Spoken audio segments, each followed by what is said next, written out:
ulah salah urang dek ngaji naon aya fan-fanna aya guru-guru nah ketika urang dek mengenal Allah ulah sambarangan kudu ka ahlina.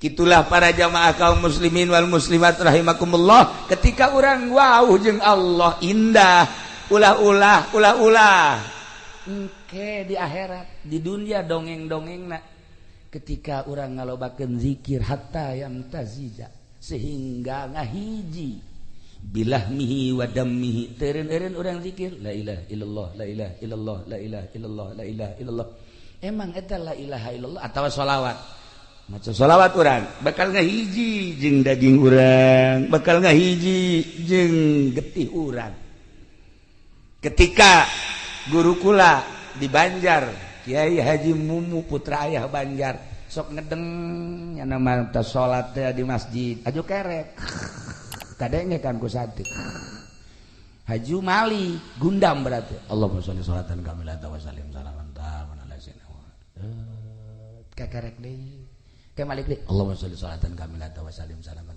gundamna bae sholawat gundamna sholawat coba si ieu gundam ayo coba hayang nyaho coba ayo gundamna goni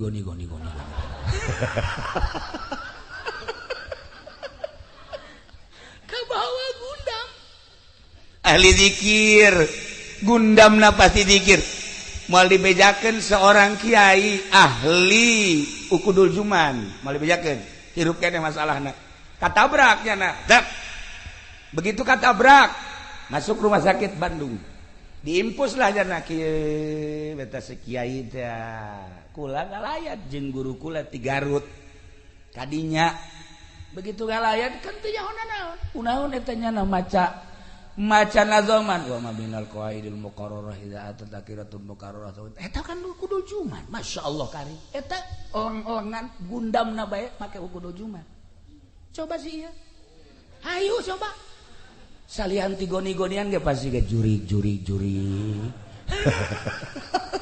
gundamna ukudul juman kula gideung we ya Allah ya Rabbi berarti nu aya di benak hate eta teh ukudul juman nah ilah hatta yamtazija ketika zikir terus-terusan bakal ngahiji bilahmihi wa dammihi atuh malaikat ge seungiteun seungit zikir nu ieu seungit sholawat ya kari nah iyalah nu bakal beranian ketika maot di jero kuburnya na bisaeun ngajawab pertanyaan malaikat.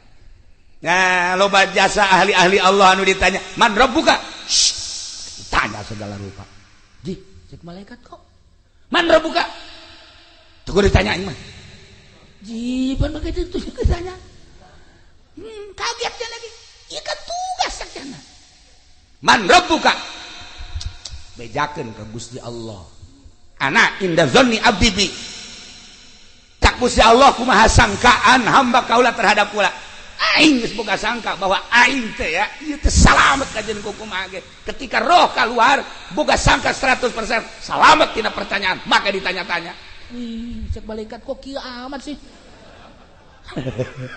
laporan malaikat Gusti aya hamba Gusti ditanyana kos kitu amat sih mondok dong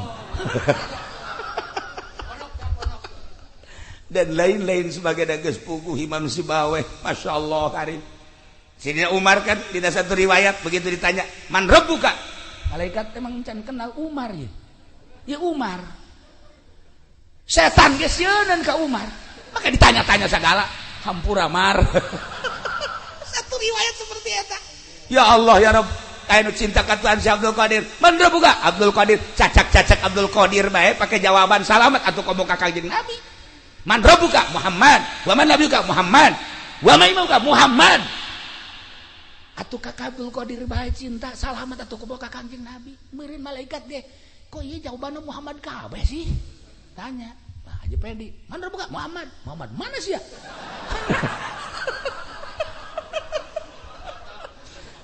cilaka sih ya Muhammad emang itu nyaho iya kampak ya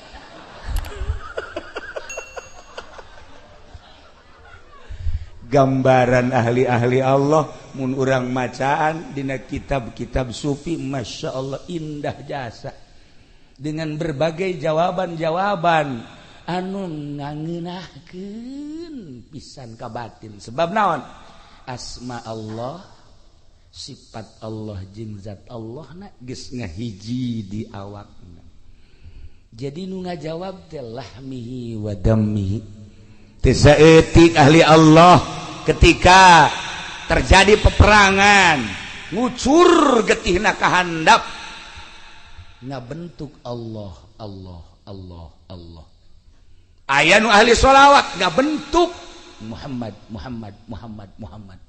Batur seperti eta renungkeun jeung tafakuran coba diri urang mun maot getih urang naon, getih urang naon, seperti etalah bakal terjadi di diri urang. Mantap jelema teh hayang masantren, inget duh roh aing bakal berhadapan jeung Gusti Allah ngaji pasantren keun ku kolotna gampang dunia mah loba nu teu sakola ge sararugi. Geus diatur ku Gusti Allah ngaji sia ngaji, Masya Allah nurut budak 10 tahun dikobong nanti pasantren samakna teu balik-balik. Jelema mah ngalayang, Masya Allah teu pernah ngaji 10 tahun ngan betah bae di pondok sakitu ge geus jadi ahli sorga mondok. Ih, sok bener sih, saya betul percaya. Teu ngaji bae geus jadi ahli surga. Atuh kok mun ngaji. Masya Allah. Teu pondok sebab naon? Atuh pondok makan jelema nangan ka majelis, ka imam, ka majelis, ka pondok, ka masjid, ka majelis, ka pondok. Atuh tah mah. Allah hari. Tuh. Ya. Nah, ku inget na aya alam itu sakumaha nu ku Kangjeng dicaritakeun rempan mondok sageus mondok terus besa ala kadar cacarakan make sageus make kajut teuing bajudoran ku kumaha ge hasil masantren mah ujung-ujungna tetep bae inget ka Gusti Allah. Loba anu tadi nama santren balik jadi calo, loba nu bebeja kakula nu kuari hirup keneh ge mantan calo loba. Tapi nyana merenung bae kieu bae ceuk aing mondok sebenarnya mah baheula 15 tahun kok iya aing jadi babaturan jeung lurah. Kunaon haju aing jadi calo ceuk cenah mending mun sugih jantai. Gas, geusan aing mah jadi calona ditinggalkeun lurah. Langsung balik ka aing mah ceuk pamajikanna kok kalain deui kuari mah. Aing deuk nyai kuari mah. Gitu lain nyai-nyai gitu pan ieu dapur ulah mikiran dapur terus pokokna mah ngaji waduh sok jasa teu percayaan pamajikanna mah teu percaya bari hirup keneh mun dibejakeun ngaranna sok ngaji bae ka Cilongok kitab di teangan deui kunyana mana ieu kitab aya kabeneran geus ku geget kitabna bawa deui kunyana ka Cilongok bae ngaji dihareup bae nyana dari nundutan gitu kita aja ku kula bari bari ngaji lah jadi calo geus ceuk sugih henteu jeung mending ngaji bae lah ujung-ujungna ku hari ngaji bae Masya Allah haji berkah deh cek pamajikanna keur jadi calo ku hari cenah nyai jangeunaan jadi kiai cek cenah teh ngeunaan tarariis datang ka dapur ge tariis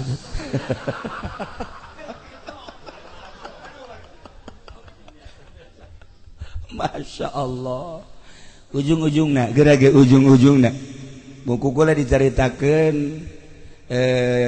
nu baru ka pasantren aya anu jadi ustad doang boga majelis taklim loba nu tadi nama santren aju ku hari andieup loba ta santri mah ujung-ujungna mah hampir husnul khotimah bae beureun eta tapak di pondok ngadapang urut ngadenge-ngadengikeun terus milu teu bisa ngageh jang diri nama aya tah santren. Dek ka mana tuh urang jadi balik ka ditu. iyalah jelema lamun percaya maut percaya tuh percaya ayah jadah ge keyakinan mah jadulurna ge pararae saenggeusna percaya maut bahwa di jero kubur teh bakal aya pertanyaan saenggeusna aya pertanyaan bisa ngajawab apa henteu lamun direnung encan engke bakal aya mauqif engke aya mizan engke bakal aya jembatan siratal mustaqim moal bisa ka sorga tanpa jembatan siratal mustaqim renungkeun coba ge eta pasti hate letikna duh heuy aing mondok bae lah loba nu ka Cilongok ge kiai cenah kula rek mondok bae kumaha kiai bae bekal teu mah wajiban atuh jadi kiai ieu lalakon teh jadi nyedekeun ka aing kabeh. Oh masalah sih aing deuk. Oh masalah. Nah, seperti etalah nu bakal kajadian. Roh urang nu bakal berhadapan jeung Allah.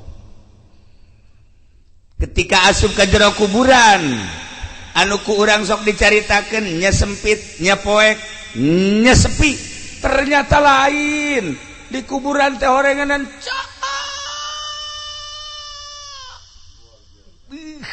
ohara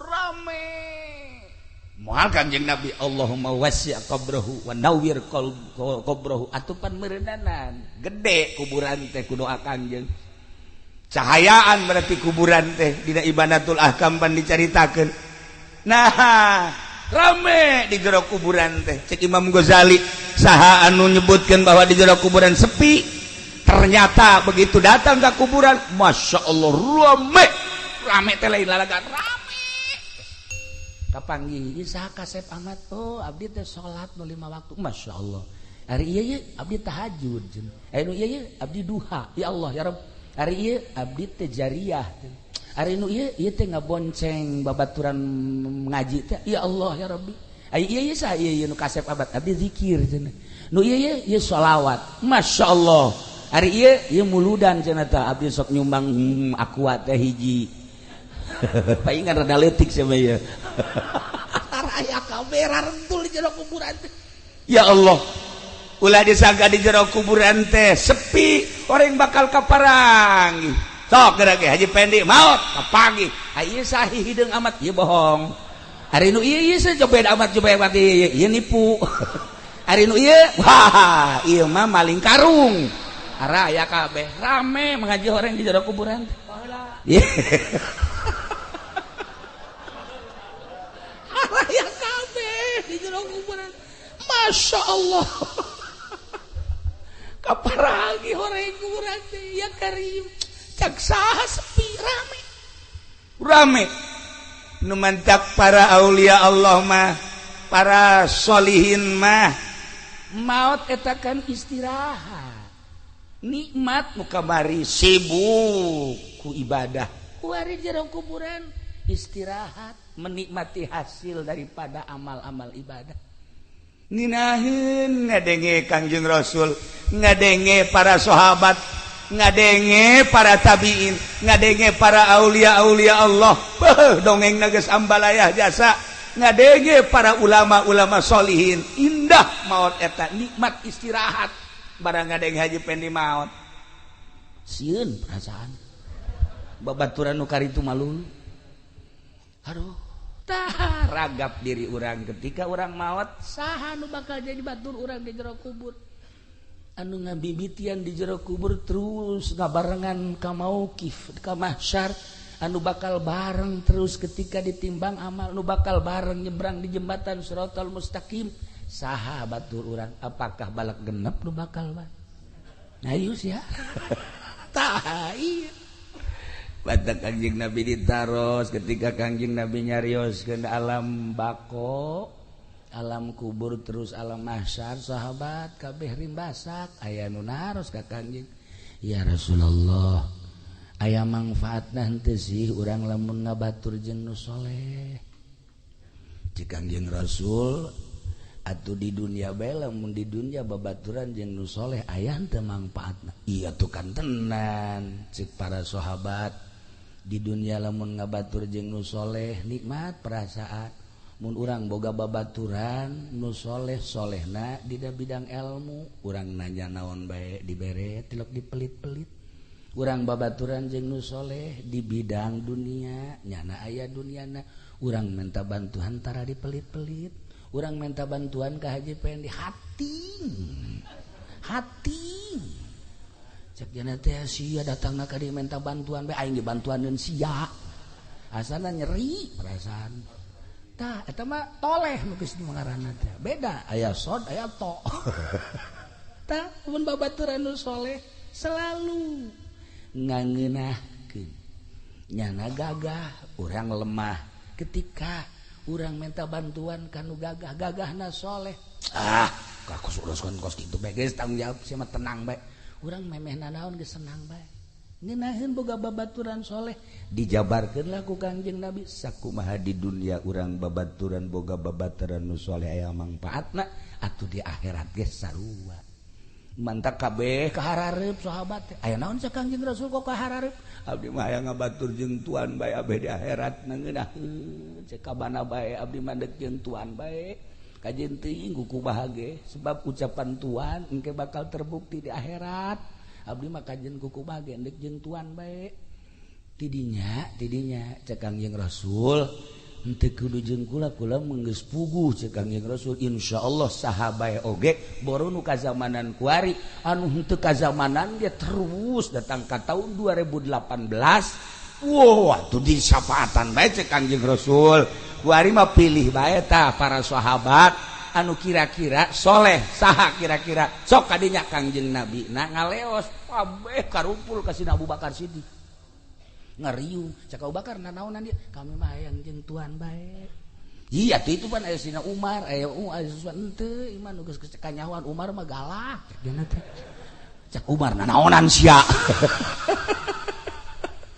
kabeh ngariung jeung Sina Abu Bakar Siddiq kami mah hayang bareng bae jeung tuan. Sebab ucapan Kangjeng Rasul seperti eta diriung-riung ka mana bae Sina Abu Bakar Siddiq lantaran lain di dunia engke di akhirat mangpaatna.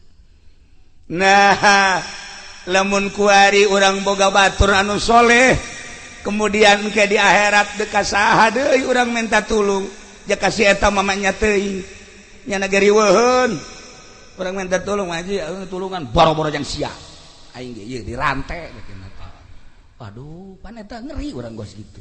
Nah iyalah keistimewaan ucapan Kangjeng Nabi Muhammad sallallahu alaihi wasallam sok teangan pibaturan urang nu soleh ulah jang di dunia jang engke di akhirat.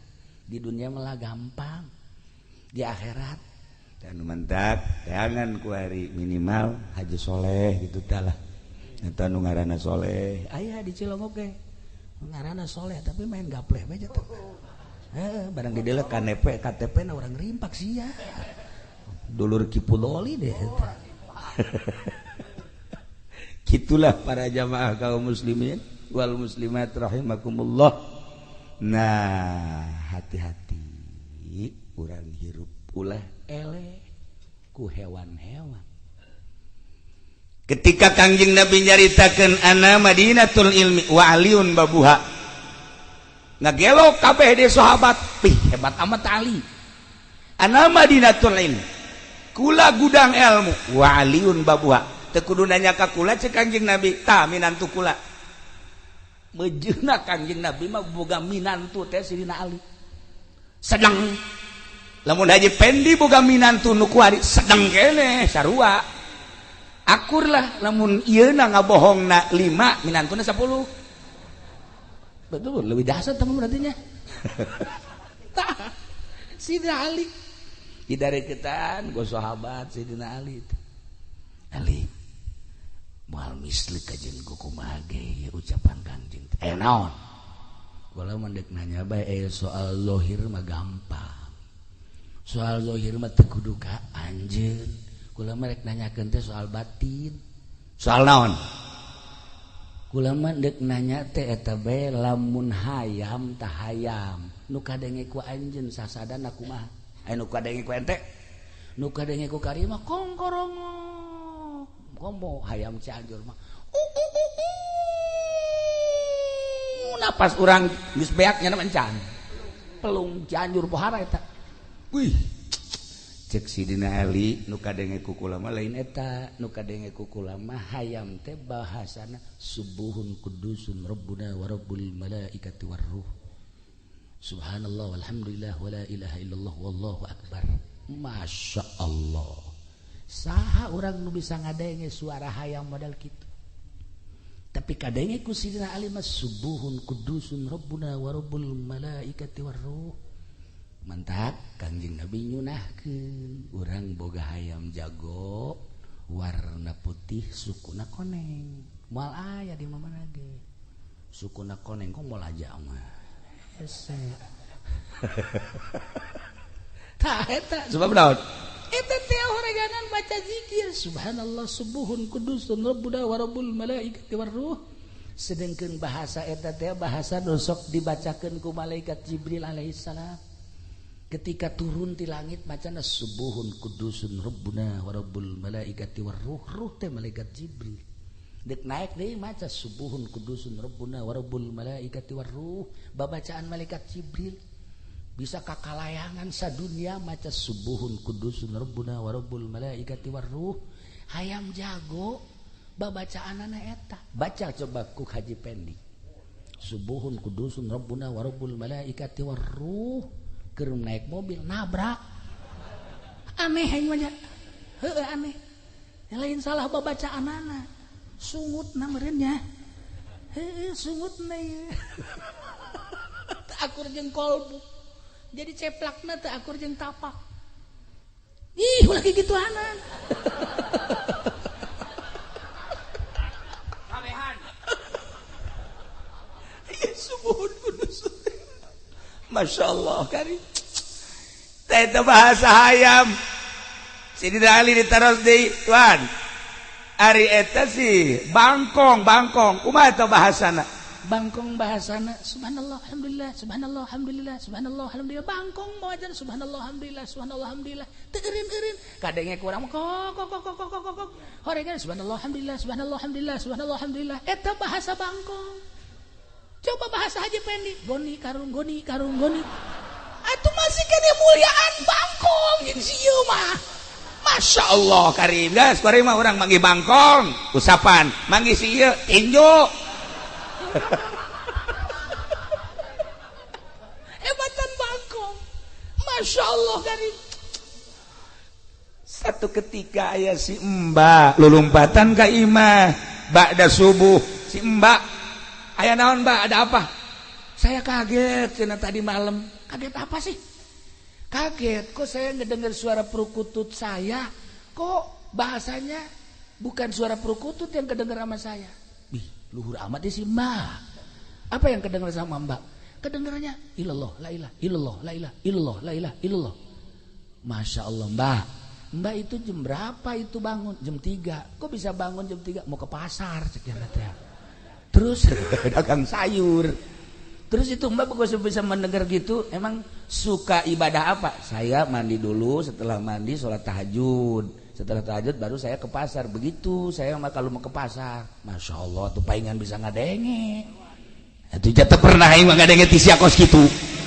Betul, hebatan si Mbak daripada tukang karung mah. Atunya mah hudang malah nu dihandap leuwih ti heula hudangna. Oreganan. Masya Allah kasih Mbak bisa dibukakan hijab ku Gusti Allah meureun nol hatena di Cilongok eta.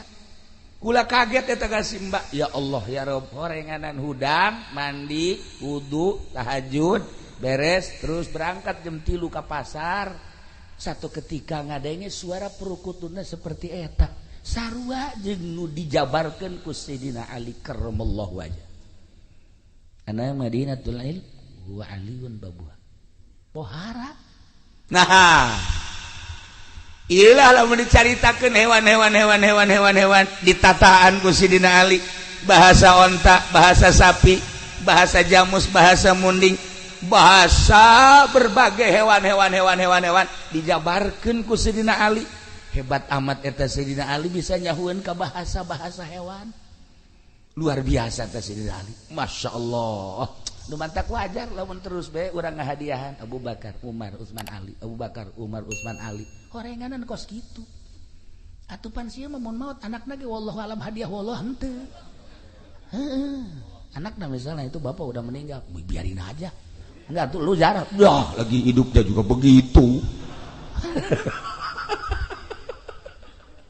ulah sampaikeun ka kitu tak tanamkan coba rasa kecintaan anak terhadap urang abeh ketika urang geus ngagojod di jero kubur anak bisa hadiah ka urang anak bisa ngiriman teu butuheun jeruk anu di kuburan mah butuheun ge Fatihah doa Quran cenah ieu loba jeruk niat hadiahna ieu kabeh kadaharan ganjaranna jang ahli kubur.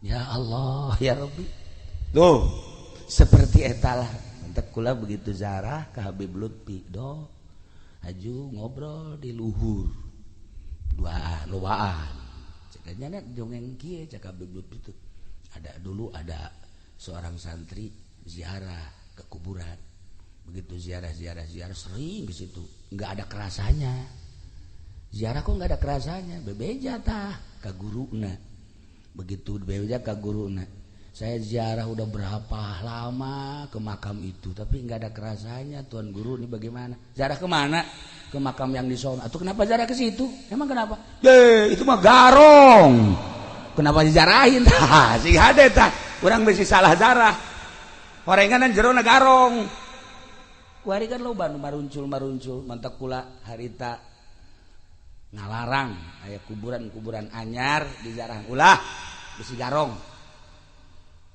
atuh cenah di zarahan mah garong ge teu lain teu naon kitu ulah bisi salah tekad oh aya baheula hiji kuburan rame di zarahan kuncena ge datang ka sugih kuncena sugih lantaran nu zarahna loba jasa boga anaknya na hiji-hiji da lalaki kulantaran nyanda deudeuh jasa ka anak nyana ka anakna ceng masantren bae nya kana ka daerah anu baheula masantren teh dibekelan terus dibekelan himar tah ieu jang paranti di pondok berangkat nyana ka ditu pertengahan jalan himarna kurang parah paeh begitu paeh bingung nyana waduh ya himar hiji kendaraan paeh ieu wasiat di kolot kubur dikubur ku jana karunya jasa ka himar geus dikubur disiram terus nyana kieu beung ngahuleng aya ta urang dinya emang ieu sanu paeh ahli ibadah sakieu wah ahli ibadah muhun sakieu teh atuh cenah urang zarah mangga dizarahkeun teh ku anakna zarahkeun la hadrati ahli ibadah al-fatihah milu nyana bebeja teh sia teh aya ahli ibadah di ditu maot ieu urang zarah di zarahan nyana jadi kuncena teh jadi masantrena masyaallah terus bae nya mah jadi kuncen deui di dinya kasedot beuti bapana nu biasa zarah ka kuburan nu sok di zarahan ku bapana teh ya ngagelok kuari ka dinya bapana ge kaget kok nu zarah jadi sepi cak keneh aya kabar di anu cenah rame jasa begitu datang ka ditu nya hayang nyaho kuburan saha ieu cak bapana waduh asep jadi kurang ya asep masyaallah datang kadinya barang di deuleu kuncen aja mah ajaib anak aing masyaallah sia ieu jadi kuncen moho teu jadi masantren henteu emang kunaon himar paeh bah aju dikubur di depan loba nu zarah kukula di bejaan ahli ibadah masyaallah bisaan sia nyebutkeun bisaan iya tuh kasedot ka dieu nu abah masyaallah masalah lah kula alhamdulillah kuari mah geus bisa nyeun imah dan lain sebagainya keke bah aya abah sih eta ngazarahkeun itu eta sesah kuburan sah ih atuh mana ieu cakeun atuh sarua tah mah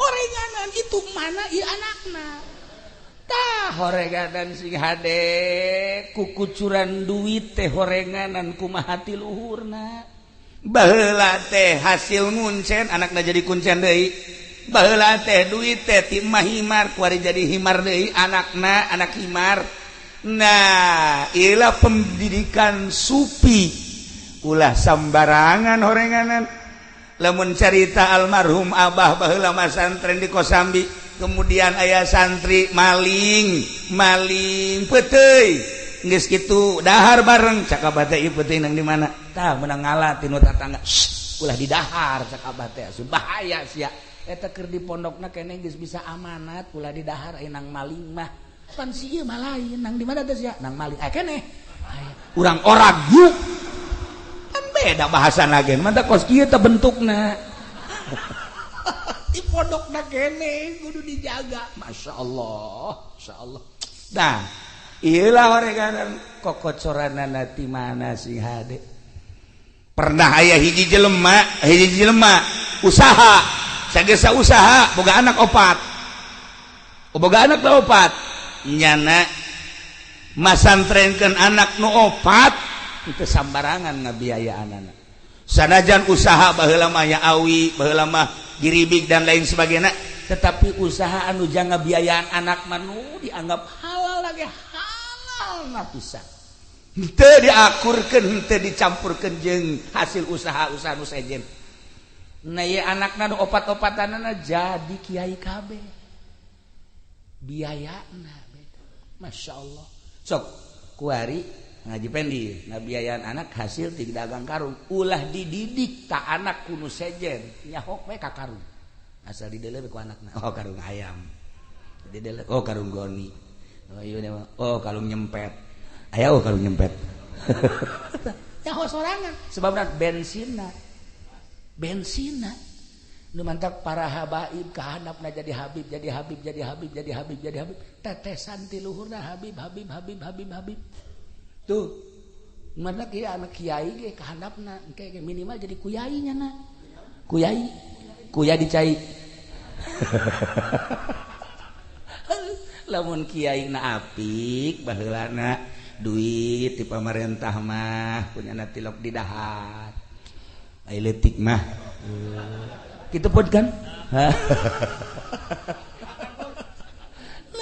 duit bangsa ti calo-calo tara nah diapika anak teu kudu usaha hese beleke gerage bakal netes ka anak tapi lamun sambarangan nah ieu teh urusan ngaji mah gampang udah ngaji naon babari kuari mah malah teu kudu masantren kuari mah pencet HP deuk ngaji naon di HP deuk ngaji naon deuk ngaji hakikat ge aya di HP deuk ngaji hakikat geus aya di HP masyaallah guru mursyid Mbah Google geus aya tadi HP mantap mararikung kabeh jelema aya kabeh tapi lain eta nu hese mengenal Allah nu kudu boga guru lain sakadar ilmiah sebab lamun eueuh guru hese engke nuduh-nuduhkeun anak menuju Allah mah hese sebab naon loba penyakit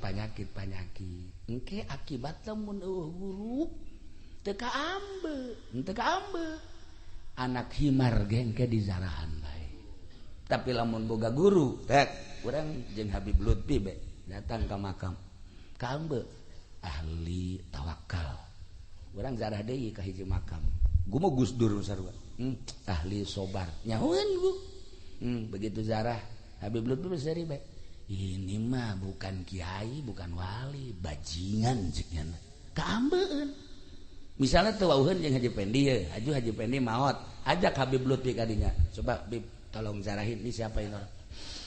Jaga mantu.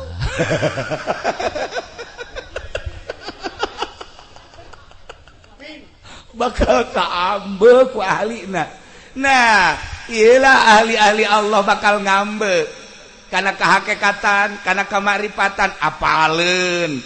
Ulah salah, urang dek ngaji naon. Aya fan-fanna aya guru-guru nah ketika orang dek mengenal Allah ulah sambarangan kudu ka ahlina kitulah para jamaah kaum muslimin wal muslimat rahimakumullah ketika orang wauh jeung Allah indah ulah engke di akhirat di dunia dongeng-dongengna ketika orang ngalobakeun zikir hatta yamtazija sehingga ngahiji bilahmihi wa dammihi teureun-eureun urang zikir la ilaha illallah la ilaha illallah la ilaha illallah la ilaha illallah. Emang eta la ilaha illallah atawa sholawat? Maca sholawat urang bakal ngahiji jeung daging urang, bakal ngahiji jeung getih urang.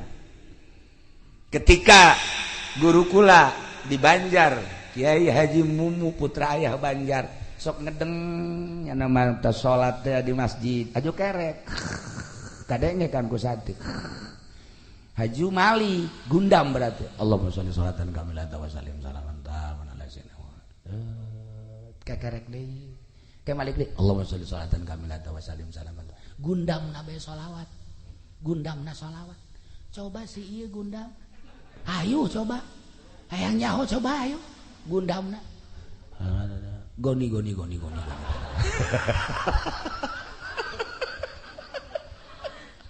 Kabawa gundam. Ahli zikir, gundamna pasti zikir. Moal dibejakeun seorang kiai ahli ukudul juman, moal dibejakeun. Hirup keneh masalahna. Katabrak nya dak. Begitu katabrak, masuk rumah sakit Bandung. Diimpus lah jana kieu beta si kiai teh. Kula ngalayat jeung guru kula ti Garut. Kadinya begitu galayat kan teu nyahonan naon. Kunaon eta nya maca nazoman wa ma binal qaidil muqarrarah idza atat akiratun muqarrarah. Eta kan ukudul juman. Masyaallah kari. Eta orang-orangan gundamna bae make ukudul juman. Coba sih ya. Hayu coba. Salian ti goni-gonian ge pasti ge juri. Gundamna ukudul juman kula gideg we ya Allah ya Rabbi. Berarti nu aya di benak hate eta teh ukudul juman.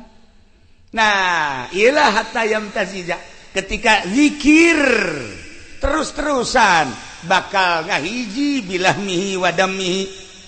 Atuh malaikat ge seungiteun seungit zikir. Nu ieu seungit sholawat ya kari. Nah, iyalah nu bakal beranian ketika maot di jero kuburnya bisaeun ngajawab pertanyaan malaikat. Nah, loba jasa ahli-ahli Allah anu ditanya, "Man rabbuka?" Ditanya segala rupa. Ji, cek malaikat kok. "Man rabbuka?" Tuh ditanya mah. Ji, pan begitu tuh ditanya. Kaget cenah lagi. Ieu kan tugas sakjana. "Man rabbuka?" Bejakeun ka Gusti Allah. Ana inda zanni abdi bi. Tak Gusti Allah kumaha sangkaan hamba kaula terhadap kula. Aing geus boga sangka bahwa aing teh ya ieu teh salamet kajen ku kumaha ge. Ketika roh keluar boga sangka 100% salamet tina pertanyaan, maka ditanya-tanya. Cek malaikat kok kieu amat sih. Laporan malaikat Gusti, aya hamba Gusti ditanyana kos kitu amat sih. Mondok dong. Dan lain-lain sebagai dages puguh Imam Sibaweh, Masya Allah karim. Sidina Umar kan tidak satu riwayat begitu ditanya, "Man rabbuka?" Malaikat emang can kenal Umar ya. Ya Umar. Setan geus sieun ka Umar.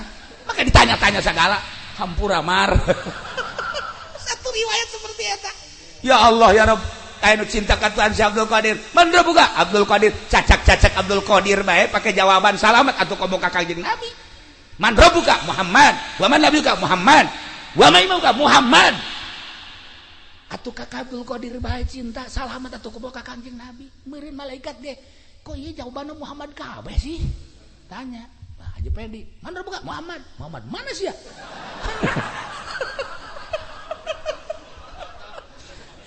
Cilaka sih ya. Muhammad emang yang itu nyaho. Iya kampak ya.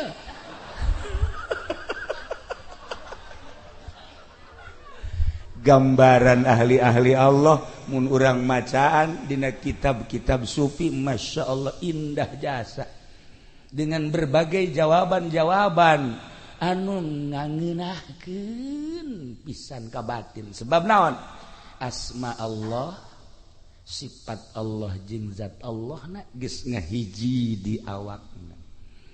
Jadi nu ngajawab teh lahmihi wa dammihi.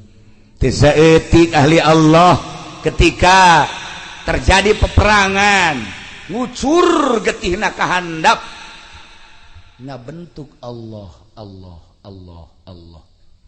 Aya nu ahli sholawat ngabentuk Muhammad Muhammad Muhammad Muhammad. Batur seperti eta renungkeun jeung tafakuran coba diri urang mun maot getih urang naon. Getih urang naon. Gitulah para jamaah kaum muslimin wal muslimat rahimakumullah. Tina urayan kaula di awal tepi ke akhir ieu adalah merupakan jang memikirkeun masa depan urang ti mimiti kubur datang tak terus ke alam mahsyar.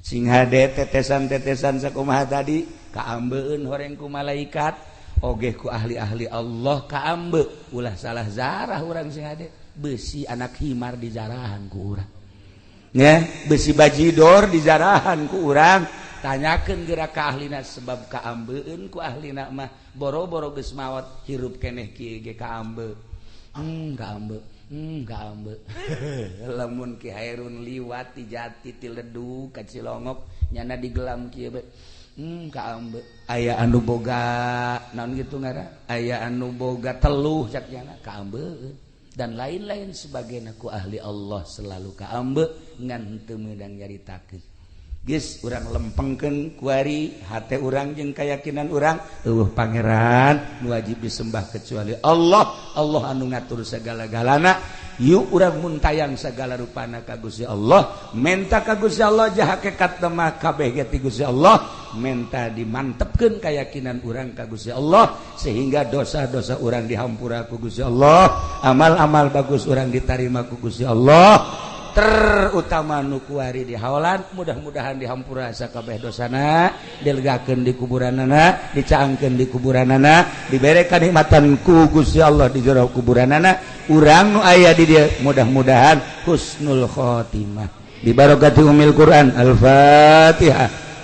Bismillahirrahmanirrahim. Alhamdulillahirabbil alamin arrahmanir rahim maliki yaumiddin iyyaka na'budu wa iyyaka nasta'in ihdinas siratal mustaqim siratal ladzina an'amta 'alaihim ghairil maghdubi 'alaihim waladdallin. Amin ya Allah ya rabbal alamin. Allahumma ihdinas siratal mustaqim. Allahumma ihdinas siratal mustaqim. Allahumma ihdinas siratal mustaqim siratal ladzina an'amta 'alaihim minan nabiyyin siddiqina wa syuhada wa shalihin wa hasuna ulaika rafiqa dzalikal fadlu minallahi wa kafa billahi alima wa shalli wa sallim ala jami'il anbiya'i wal mursalin walhamdulillahi rabbil alamin. Taqabbal ya